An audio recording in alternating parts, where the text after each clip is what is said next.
মা, আমি কলিকে বিয়ে করতে চাই। তুই জেনে শুনে কাজের মেয়েকে বিয়ে করতে চাচ্ছিস? ওকে আমার ভালো লেগেছে।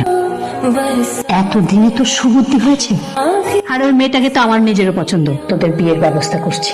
পরশু তোদের গায়ে হলুদ, তার পরের দিন তোদের বিয়ে।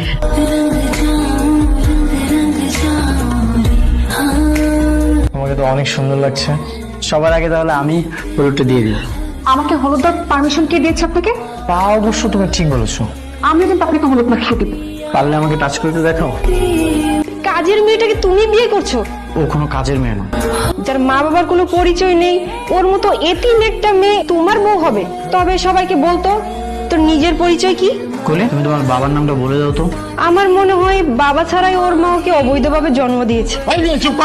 বলি আমার মেয়ে, আমি ওর বাবা। বড় কষ্টদায়ক হচ্ছে যদি তার সন্তানরা তাকে মৃত বলে ঘোষণা করে। বাবা আমাকে ক্ষমা করে দাও। তাহলে বাবা মেয়ের সম্পর্ক